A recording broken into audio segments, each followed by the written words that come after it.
ICT is a powerful tool for people with disabilities.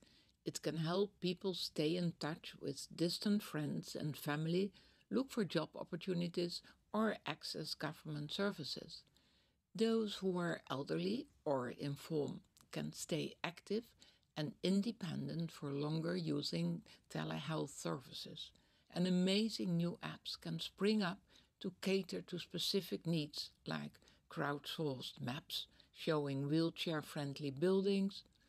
But sometimes people with disabilities find it difficult, if not impossible, to access and use ICT. Interfaces are not designed for people with impairments. Think of cash machines, railway ticket machines, and of course websites. But also think of digital TVs that use menus and remotes. This is unacceptable. People with disabilities deserve equal access. In our increasingly digital world that applies online too, no one should be excluded from digital opportunities. That's a right I believe in. And indeed, it's one enshrined in the UN Convention on the Rights of People with Disabilities. Improving access is not just a good thing for people with disabilities. In fact, it can be a triple win for governments, businesses and citizens.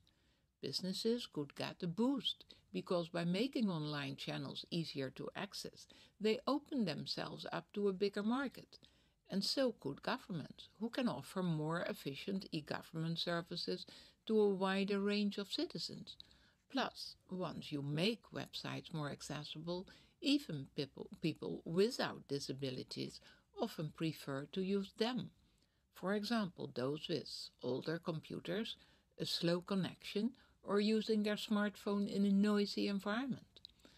But if we want these accessible services to spread, we need to make life easier for the developers who produce them and stimulate that market.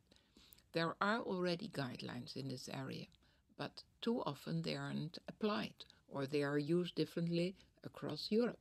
And as it stands, after 10 years of national and regional initiatives, web developers must still deal with the tangle of different incompatible regimes.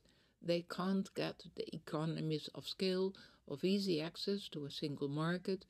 No wonder only a few % of EU public websites are accessible to all. So we are in a catch-22 situation. We need to increase demand to ensure availability of affordable, user-friendly accessibility products, but demand is not catching up because of the cost of accessibility and the limited supply of cheap solutions. I want to change that with a single set of standards across the EU, and once we have those standards in place, we should implement them, especially for the most important category of essential government services. The idea is to create a common European market, big enough for accessibility software producers to serve profitability. Our proposed EU directive on web accessibility, due in the coming months, will do exactly that. But this legislation is only the start to ensuring websites without barriers. We also need all those involved, website users, providers and developers, to communicate and understand each other's needs. We need to raise awareness of this important issue, and we need to stimulate the huge creativity of web developers. Your competition is a great way to do that, so well done to all those taking part.